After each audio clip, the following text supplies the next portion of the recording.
ये तौर तरीका ही नहीं है। जिस वक्त मैं ये क्या डिस्कस करूं आप लोगों से कि इस सिनेमा में ऐसा था, इस सिनेमा में ऐसा था। अरे सिनेमा ही नहीं दिखा रहे हैं, फिल्म तो दिखाइए, मुझे मंच तो प्रदान कीजिए, मुझे अवसर तो प्रदान कीजिए। ऐसी क्या गलती मैंने कर दी, मुझे नहीं समझ में आ रहा है। जो सुशांत के साथ हुआ वो कुछ पहली बार नहीं हुआ है। गोविंदा जैसे जाने माने टैलेंटेड कलाकार को भी बॉलीवुड की दुनिया ने नहीं बख्शा। उनकी फिल्में भी ठीक इसी तरह छीनी जाती थी। उनकी फिल्मों को भी रिलीज होने से रोक दिया जाता था। ये बॉलीवुड की दुनिया के वो लोग करते थे जिन्हें लगता है कि लोगों के करियर की लगाम उनके ही हाथों में है। वो जैसा चाहेंगे वैसा ही होगा। I started feeling that there is a problem and there are few people, they are behind not providing me the place to act. आज से 9 वर्ष पहले जो पिक्चर जो अच्छी हो जाए, ऐसी नजर आए कि ये हिट हो सकती है, somehow या तो उसे मंच ही नहीं मिल रहा रिलीज का, या रिलीज हो जा रही है तो उसे ठीक से रिलीज मतलब किया नहीं जा रहा। अब मैं कभी इससे पहले ऐसा नहीं कहा कि ये इसमें मुझे ऐसा कुछ नज़र आ रहा है कि जिसमें थोड़े बहुत उस टाइप के लोग मिल गए हैं कि जो नहीं चाहते कि गोविंदा की फिल्म लगे, या लगे तो उसे मंच प्रदान हो। सैंडविच पिक्चर जो है आदरणीय बाला साहब ठाकरे जी की, वो थिएटर में रिलीज ही नहीं हुई। I am very sorry for that and God is there, ऊपर वाला है और वो बेशक वो किसी के साथ गलत नहीं करता है। और ये लोग जो कर रहे हैं ये सही ढंग नहीं है, ये तौर तरीका ही नहीं है। जिस वक्त मैं ये क्या डिस्कस करूं आप लोगों से कि इस सिनेमा में ऐसा था, इस सिनेमा में ऐसा था। अरे सिनेमा ही नहीं दिखा रहे हैं, फिल्म तो दिखाइए, मुझे मंच तो प्रदान कीजिए, मुझे अवसर तो प्रदान कीजिए। ऐसी क्या गलती मैंने कर दी, मुझे नहीं समझ में आ रहा है। और मैं ये कह रहा हूं कि मैं हार्डवर्क किए जा रहा हूं और मैं हार्डवर्क से पीछे नहीं हटूंगा, मैं पीछे नहीं हटूंगा। ये किया जा रहा है और ये आज प्रथम जनता जनार्दन होती है। आप लोग मेरे लिए सिर्फ पब्लिक ही नहीं है, मेरा ऐसा सोचना है कि आप लोग ईश्वर की तरह हर आर्टिस्ट के लिए उसका सिनेमा देखते हैं, उसे मंच प्रदान करते हैं, उसे सम्मान देते हैं, और उसमें मुझे कहीं कमी नहीं रही है। ऊपर वाले ने बहुत मुझ पर कर्म किया हुआ है, वो तो है। परंतु क्योंकि ये आदरणीय प्रहलाद जी के साथ ये हो रहा है, मैं किसी भी भाषा के और किसी विशेष भाषा के वजह से किसी के दिल पे ठेस पहुंचाऊं, ऐसी मेरी कभी इच्छा नहीं है, ऐसी कभी मंशा नहीं है। मेरा ये सोचना है कृपया मंच तो प्रदान करें, काम तो करने का अवसर मुझे प्रदान करें। और ऐसा हाल रहा तो मैं फिर मैं क्या कह सकता हूँ। और मैं बेचारा होके या लाचार होके लोगों से भटकता फिरूं, ऐसा मेरा उद्देश्य कभी नहीं होता है। मैं तो पॉलिटिक्स से बहुत प्रेम से हाथ जोड़ के निकल आया, अब क्या है।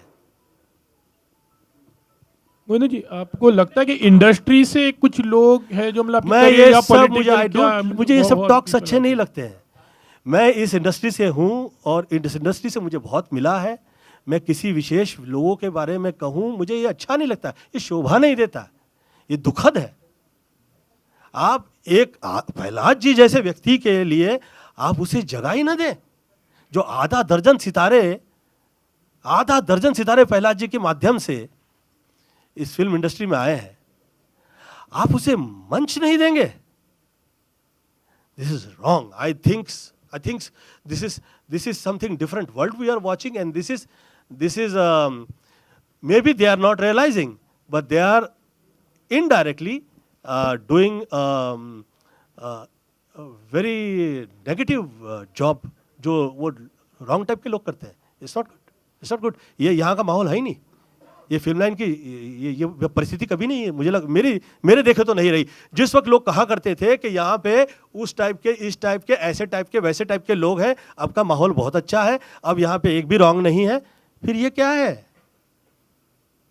गोविंदा जी, हम लाइव हैं, लोग आपकी तारीफ कर रहे हैं कि आपके साथ गलत हो रहा है और वो समझ रहे हैं कि आपके साथ दिक्कत है, लेकिन वो जानना चाहते हैं क्या ये दिक्कत, ये पॉलिटिक्स आपके साथ फिल्म इंडस्ट्री के लोग कर रहे हैं खरे तौर पे, या फिर सरकार से आपको आपत्ति मैं है? फिल्म इंडस्ट्री से हूँ, मैं कभी ऐसा विषय चर्चा नहीं करूँगा, आज तक कभी किया भी नहीं, मैं चाहूँगा भी नहीं। मेरा ये सोचना है कि ये घर परिवार है ऑल ओवर द वर्ल्ड, परंतु ये ऐसा हुआ है, हो सकता है, पुनः मैं कहूँगा कि भाग्य का हिस्सा हो सकता है। मैं हाथ जोड़ के विनती करता हूं वो लोगों से जो इस तरह की क्रियाएं कर रहे हैं। मैं ये कह रहा हूं कि जो जैसा है उसके भाग्य पे उसे छोड़ें। आप मंच प्रदान, आदरणीय प्रहलाद जी की फिल्म, और आप उसे सेंसर का टाइम नहीं दे रहे, उसे डेट्स नहीं मिल रही है। ये तो तब भी नहीं हुआ जिस वक्त लोग कहा करते थे कि यहाँ पे डिफरेंट टाइप के लोग हैं, ये तब भी नहीं हुआ। क्षमा चाहता हूं मैं उन लोगों से जो शायद इन सब चीज़ों के पीछे हैं, मैं क्षमा चाहता हूं। मैं हाथ जोड़ के विनती करता हूं कि ये माहौल बदलें, और मेरी बाकायदा ईश्वर से ये प्रार्थना है, मैं खुदा से ये दुआ करता हूं कि उन लोगों के पे वो नज़र करे, देखे उस तरफ कि भाई ये क्या है, ये क्या हो रहा है, क्यों हो रहा है भाई, this is not done, this is bad. क्षमा प्रार्थना है। सभी ने फिल्म देख के कहा कि सुपरहिट फिल्म नजर आई, गोविंदा ये रिलीज कैसे नहीं हुई? मैं चुप हो गया। मुझे ये आदत पड़ी है, मुझे बचपन से यही माता पिता ने समझाया है कि भैया ये सब भाग्य पे है, आप उसे भूल जाइए, काम कीजिए, आगे निकलिए। तो बहरहाल मैं उस पर रिएक्ट नहीं किया। फिर आदरणीय रवि चोपड़ा जी की फिल्म रिलीज नहीं हुई, ये कहकर उसे रोक दिया गया कि वो कोर्ट में निकल गई, सम प्रॉब्लम हो गया बिटवीन फाइनेंसर। मैंने सोचा हो सकता है ये भाग्य का हिस्सा हो सकता है, फाइन। फिर अष्टविनायक की फिल्म, मेरी ही फिल्म जो है वो रिलीज नहीं हुई, उसके बाद जो बनी फिल्म वो रिलीज हो गई, रोहित शेट्टी के साथ वाली, मेरी फिल्म रिलीज नहीं हुई, उसे मंच नहीं मिला। ऐसे बहुत सारी फिल्में जो हैं चाय गरम टाइप, जो लोग बेचारे आवाज़ नहीं उठा सके, ये मुझे ऐसा लगा कि कम से कम 100 करोड़ रुपए की जो फिल्म है वो 9-10 वर्ष हो गया है, वो रिलीज नहीं हुई, उसे मंच ही प्रदान मतलब दिया ही नहीं गया। अब हाल ही में फ्राइडे रिलीज हुई, आप सब जो पत्रकार गण है सभी ने बहुत तारीफ की, 3.5 रेटिंग मिली उसे। तो ये सब पढ़े लिखे लोग हैं, ये तो बेवकूफ़ तो नहीं है, ये सिनेमा समझते हैं, देखते हैं, और देखने के बाद कहते हैं, सोचने के बाद कहते हैं। सभी ने तारीफ की, उस फिल्म को थिएटर ही नहीं मिले। क्यों? ये कहा गया कि गोविंदा की फिल्म अच्छी होगी, हम थोड़ी ना सोच सकते थे इसे कहाँ से थिएटर दे दें, तो उसे मंच ही प्रदान नहीं किया गया। अब यहाँ तक तो मैं कहा नहीं कभी किसी से, परंतु अब ये हद हो गई कि सेंसर की डेट प्रहलाद जी की फिल्म को मिली ही नहीं, ये तो हद हो गई। अब ये सोचने का विषय है, एक आदमी सह सकता है 2, 4, 3, 4, 5 साल, 9 वर्ष हो गए भाई, क्या है प्रॉब्लम, कहाँ है प्रॉब्लम? और मैं ऐसा क्या हो गया हूं किसी के लिए कि मैंने किसी के साथ घात-पात कर दिया है? मैं ये विषय मेरे समझ में नहीं आ रहा है। मैं इस विषय पे कतई चर्चा नहीं करूंगा। मेरा ये सोचना है कि मुझे मंच ही नहीं दिया जा रहा है, मेरी फिल्में जो हैं वो थिएटर तक पहुंच ही नहीं पा रही हैं। ये तो मैं, ऊपर वाले ने मुझ पर कृपा कर दी है, ये ऊपर वाले ने कर्म किया है कि आदरणीय प्रहलाद जी के माध्यम से आज ये समय आया कि मैं आप लोगों के समक्ष ये कह सकूं। मैं बहुत क्षमा प्रार्थी हूं कि मैं इस पिक्चर को लेके पूरा डिस्कस नहीं करूंगा, क्योंकि मेरे पास 9 वर्ष का पूरा लेखा जोखा है। ये ऐसा मेरे साथ वर्षानुवर्ष से क्यों हो रहा है? मैं पॉलिटिक्स से बाहर निकल चुका हूं, मेरे तरफ से किसी के लिए प्रॉब्लम नहीं है, तकलीफ नहीं है। मैं सिर्फ हाथ जोड़े जोड़े घूम रहा हूं मेरे तरफ से एक गलत शब्द मैं नहीं कहता हूं किसी से। मुझे तो एक खैर बहरहाल ये सूट ही नहीं किया कि मैं किसी के साथ कॉम्पीट करूं। मेरे बारे में जिस वक्त मैं पॉलिटिक्स में रहा तो किसी ने कहा कि गोविंदा के संबंध यहाँ वहाँ। मैंने ये कहा कि भैया संबंध तो छोड़ दीजिए, अगर एक बिजनेसमैन का भी मुझे साथ दिया गया होता, किसी ने भी मेरा साथ दे दिया होता, तो आज ऐसा ही कैसे हो गया कि गोविंदा की ही फिल्म रिलीज नहीं हो रही है, फाइनेंसर ही नहीं मिल रहा है, मुझे किसी का साथ नहीं रहा। तो इतने समय बाद जिस वक्त प्रहलाद जी साथ दे रहे हैं, तो प्रहलाद जी साथ दे रहे हैं तो ये इनडायरेक्टली कहा जा रहा है प्रहलाद जी से कि भैया किस आदमी का साथ दे दिया आपने, गोविंदा का। मुझे एक बहुत बड़े पॉलिटिशियन, मैं नाम नहीं लूंगा उसका, रात में 1:05 के ऊपर पार्टी में वो शराब पिया है और उन्होंने मुझसे कहा कि गोविंदा जी आपके साथ में मैंने और एक बहुत बड़े बिजनेसमैन ने मिलके इस तरह के आपके साथ घात पात किए। मैं कहा मुझे विश्वास नहीं है, आप निकलिए। वो पूछने लगे कि मैं कह रहा हूं और आप विश्वास नहीं कर रहे हो। मैं कहा मैं इसलिए नहीं कर रहा हूं कि इस तरह के आडंबर और एक दूसरे में उलझा देने वाले लोग मैंने बहुत देखे हैं शहर में। मैं किसी के कहे में आता नहीं हूं कभी, मैं हार्डवर्क करता हूं और हार्डवर्क करता रहूंगा, वर्षानुवर्ष से करता आया हूं। मेरा यह सोचना है कि जिसे जो भाषा इस्तेमाल करनी है, जो अपने आप को बहुत भाषावादी समझने लग गया है, कोई देखे या ना देखे अल्लाह देख रहा है, उसे ये समझ में आए उसकी भाषा के अंदर वो क्या कह रहा है, उसकी भाषा के बीच में वो क्या कह रहा है। लोग सब समझते हैं, ऊपर वाला है देखने के लिए। मेरा ये सोचना है कि मंच तो प्रदान करे, कट्स की तो जगह देखी ही नहीं कहीं। कहां देख रहे हैं आप?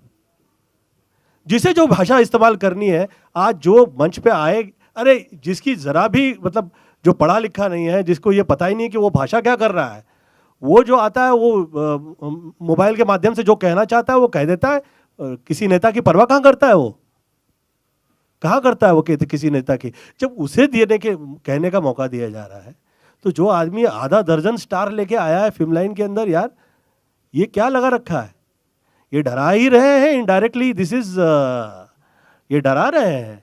और मुझे तो इसलिए कभी ये सब फालतू चीज़ों का मुझे भय इसलिए नहीं लगता कि मुझ पे कृपा रही है, ऊपर वाले ने कर्म तो किया हुआ है कि 100 करोड़ की आबादी में 100 हीरो नहीं है और 10 हैं उसमें, तो मैं गोविंदा हूँ साथ में। तो ऊपर वाले ने मुझ पे कर्म किया हुआ है। 29-30 वर्ष हो गए, मेरी दुकान तो कहीं मुझे प्रॉब्लम उस तरह से नहीं आई कि घर ही नहीं चला पा रहा हूँ, परंतु घर चला दे आदमी, थोड़ा बहुत काम कर ले, उसे इज्जत मिल जाए। इसका मतलब यह है कि 9 वर्ष उसे मंच ही आप दे, मतलब मंच ही नहीं दे रहे हैं। यार ये क्या हो गया, 10 वर्ष हो गया। I think so. से इंडस्ट्री में आपकी भी प्रतिक्रिया जानना चाहेंगे एग्जैक्टली टोटल मुद्दे को, आप भी फिल्म के मैं एक्चुअली ज़्यादा सेंसर के बारे में जानता नहीं हूँ, लेकिन आज मैं थोड़ा इमोशनल हो गया हूँ। मुझे थोड़ा दर्द हो रहा है, दुख हो रहा है कि एक तो मेरे Raja Babu Govinda ji, one of the finest actors, मैंने इनके साथ 39 फिल्म्स की हैं, जिसमें से 35 सुपर हिट हैं। आज वो अपने दिल की बात मीडिया के सामने रख रहे हैं। मैं वो सुनकर बहुत परेशान हुआ हूँ कि वास्तविकता में ये हो रहा है। दूसरा, मेरे हिसाब से हिंदुस्तान के अंदर अगर आज 4 बड़े प्रोड्यूसर्स इस कंट्री में हैं, YRF, करण, भगवान आपका भला करे, साजिद नाडियाडवाला, मैं उन्हीं के बराबर का समझता हूं प्रहलाद नैलानी है। इन्होंने इतनी फिल्में दी है इस इंडस्ट्री को। सर मैंने हर भाषा में फिल्म की है सर, 700 से ऊपर फिल्में की हैं, और हर प्रकार की फिल्म की है, ए प्रोड्यूसर, बी, सी। लेकिन आज मैं देख रहा हूं, जो मैंने सामने कट्स देखे हैं, एक प्रोड्यूसर अपने हीरो को, जिसको वो इंडस्ट्री में लेके आए, आज सारे हालातों से लड़ते हुए करोड़ों रुपया खर्चा कर दिया, एक बहुत बेहतरीन फैमिली फिल्म बनाई जिसे UA का सर्टिफिकेट मिला है। उसके बाद एक कट दे देते हो। आधी पिक्चर तो आपने काट दी सर, फैमिली वाली पिक्चर है सर, और ये ऐसी पिक्चर है जो काफी लोगों के मुंह बंद करेंगे कि गोविंदा ने और प्रहलाद नानी का जो कॉम्बिनेशन है सर, करोड़ों रुपया इस फिल्म में लगा है। सेठ जी का ये कहना है, अगर 4 घोड़े चाहिए 16 घोड़े लेके आओ। बोले सेठ जी ये पिक्चर, बोले कुछ नहीं, मैं कॉम्प्रोमाइज़ नहीं करूंगा। चाहे मेरे पास आमिर खान नहीं है, मेरा आमिर खान, मेरा शाहरुख खान, गोविंदा है। और सर ये बात सत्य है, ये फिल्म आएगी तो लोगों को समझ में आएगा कि एक प्रोड्यूसर और एक्टर का कॉम्बिनेशन क्या होता है। गोविंदा जी, मैं सॉरी डिस्टर्ब कर रहा हूँ। आपके जो प्रोड्यूसर हैं प्रहलाद जी, इनके साथ मैंने 16-17 फिल्में की हैं, जिसमें से 15 सुपर डुपर हिट हैं। लाखों करोड़ों रुपया खर्चा करते हैं, ये सोचते भी इनका बजट ही नहीं होता है। बजट तो बाद में बनता है जब फिल्म चलती है कि नहीं चलती है। लेकिन मैं हमेशा एक ही बात कहता हूँ, अगर आप रामायण लिख रहे हैं और उसमें राम का शब्द नहीं यूज करेंगे तो कैसे लिखेंगे सर? नहीं लिख सकते ना।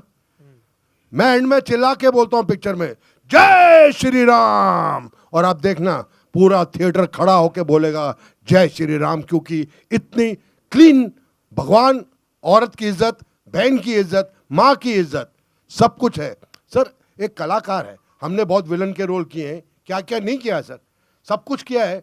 सेंसर को मध्य रखते हुए सब पास हुआ है। इसमें हमारा हीरो है जो डबल रोल कर रहा है, एक राम है और एक थोड़ा सा नेगेटिव है, लेकिन वो सब एंड में सुधरते हैं, फैमिली साथ हो जाती है। सर आप ये जो काटेंगे, मेरे हिसाब से ये तो पूरा ही एक प्रोड्यूसर पे इतना दबाव हो जाएगा कि आइंदा वो अच्छी सोच वाली फिल्म कैसे बनाएगा सर?